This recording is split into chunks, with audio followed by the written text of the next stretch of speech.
Hi అండి, welcome to Shravani Muddana vlogs. ఎలా ఉన్నారు? ఈరోజు నేను ఢిల్లీ స్ట్రీట్ స్టైల్ పాలక్ చోలే చేస్తున్నాను. ఈ పాలక్ చోలే వచ్చేసి పాలక్ పన్నీర్ కంటే సూపర్ టేస్టీగా ఉంటుంది. సో వీటిని వచ్చేసి రోటీస్, నాన్, చపాతీతో దేంతో అయినా సర్వ్ చేసుకోవచ్చు అనమాట. ఈ కర్రీ తయారు చేయడం కోసం 1 కప్ చోలే తీసుకొని ఒక నైట్ మొత్తం నానబెట్టుకున్నాను.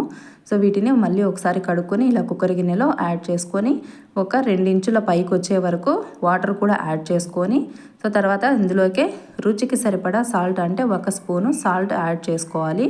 సో ఇలా సాల్ట్ యాడ్ చేసిన తర్వాత 2 ఇంచుల దాల్చిన చెక్క, 4 లవంగాలు, ఒక 2 యాలుకలు, అలాగే ఒక స్టార్ ఫ్లవరు, ఒక 2 బిర్యానీ ఆకులు కూడా యాడ్ చేసుకొని అలాగే కుక్కర్ మూత పెట్టేసి ఒక 4 నుంచి 5 విజిల్స్ వచ్చే వరకు ఉడికించుకోవాలి. తర్వాత వచ్చేసి నేను ఒక 300 గ్రాముల పాలక్ తీసుకున్నాను. ఈ పాలకూరని బాగా వాష్ చేసుకున్నాను. తర్వాత ఇలా మరిగిస్తున్న వాటర్లో యాడ్ చేసేసి ఇలా 2 నిమిషాలు వచ్చేసి దీన్ని బాయిల్ చేసుకున్నాను అనమాట. 2 నిమిషాలు బాయిల్ చేస్తే సరిపోతుంది. ఆలోపే మనకు పాలక్ అనేది బాగా ఉడికిపోతుంది అనమాట. సో అలాగే కలర్ కూడా ఏం చేంజ్ కాకుండా ఉంటుంది. ఇక్కడ చూసినట్లయితే 2 నిమిషాల్లో మనకి ఈ పాలకూర అనేది ఇంత మెత్తగా ఉడికిపోయిందనమాట. సో ఈ టైంలో మనము స్టవ్ ఆఫ్ చేసేసి ఈ పాలక్ని తీసుకొని వేరొక ఐస్ కోల్డ్ వాటర్ లేకంటే కొంచెం ఐస్ వేసిన వాటర్లో నేను ఇలాగా ట్రాన్స్ఫర్ చేసుకుంటున్నాను. సో ఇలా మొత్తం ట్రాన్స్ఫర్ చేసేసిన తర్వాత ఈ పాలకూరని మనం మిక్సీ గిన్నెలో యాడ్ చేసుకొని ఇలాగ మెత్తగా ఫైన్ పేస్ట్ లాగా తయారు చేసుకోవాలి. ఈలోపు మనకు చోలే కూడా ఉడికిపోయి ఉంటాయి. సో ఇలా ప్రెషర్ పోయిన తర్వాత ఓపెన్ చేసి చూసినట్లయితే సో ఇలాగ మనకి చోలే అనేది ఇంత మెత్తగా ఉడికిపోయిందనమాట. సో ఇలా పలుకు లేకుండా మెత్తగా ఉడికిపోతే సో ఈ కర్రీకి చాలా బాగుంటుంది. తర్వాత ఒక ప్యాన్ పెట్టుకొని అందులో ఒక 4 స్పూన్ల ఆయిల్ యాడ్ చేసుకున్నాను. ఆయిల్ హీట్ అయిన తర్వాత అందులోకి 1 స్పూన్ జీలకర్ర యాడ్ చేసుకుని జీలకర్ర చిటపటలాడిన తర్వాత 3-4 పచ్చిమిర్చి చీలికలు, అలాగే ముందుగానే కట్ చేసి పెట్టుకున్న 1 కప్ ఆనియన్ తరుగుని కూడా యాడ్ చేసుకొని వీటన్నింటినీ బాగా కలుపుకుంటూ ఫ్రై చేసుకోవాలి.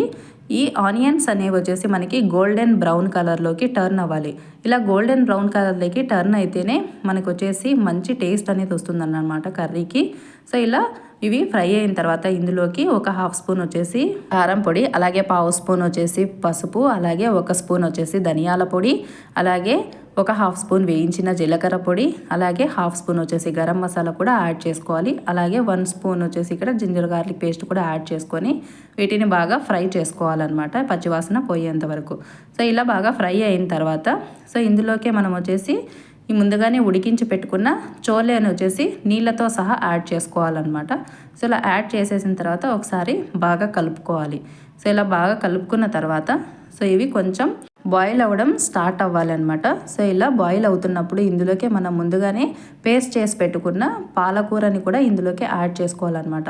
ఇలా మొత్తం యాడ్ చేసేసి ఒకసారి బాగా కలుపుకోవాలి. ఈలోపు మీలో ఇంకా ఎవరైనా నా ఛానల్ సబ్స్క్రైబ్ చేయనట్లయితే ప్లీజ్ సబ్స్క్రైబ్ చేయండి. అలాగే పక్కనున్న గంట సింబల్ని క్లిక్ చేసినట్లయితే నేను చేసే ప్రతి వీడియో నోటిఫికేషన్ మీకు వస్తుందన్నమాట. అలాగే వీడియోని లైక్ చేయండి, మరింత మందికి షేర్ అవుతుంది. ఇప్పుడు ఇదంతా కలిపేసుకున్న తర్వాత మూత పెట్టేసుకుని దీన్ని ఒక 5 నిమిషాల వరకు ఉడికించుకోవాలి. సో ఇలా 5 నిమిషాల తర్వాత చూసినట్లయితే చూసారా ఇలాగా బాగా ఉడికిపోతుంది అనమాట ఈ పాలక్ చెన్నా కర్రీ అనేది.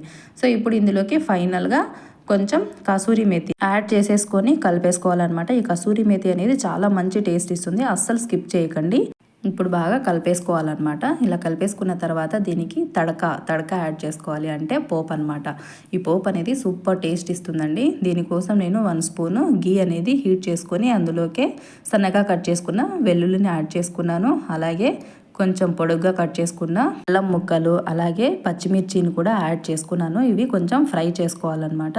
సో ఇలా ఫ్రై అయిన తర్వాత ఈ తడకాని దీంట్లో యాడ్ చేసేసుకోవాలి. ఈ తడక అనేది సూపర్ టేస్ట్ ఇస్తుంది ఈ కర్రీకి, అస్సలు మిస్ చేయొద్దు అనమాట. సో ఇలా యాడ్ చేసేసుకొని ఒకసారి కలిపేసుకొని సో ఇప్పుడు సర్వ్ చేసేసుకోవడమే.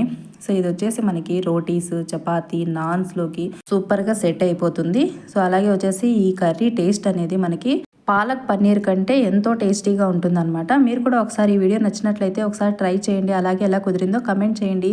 మీకు కానీ ఈ వీడియో నచ్చినట్లయితే ప్లీజ్ సబ్స్క్రైబ్ చేసుకోండి. అలాగే వీడియోని లైక్ చేయండి.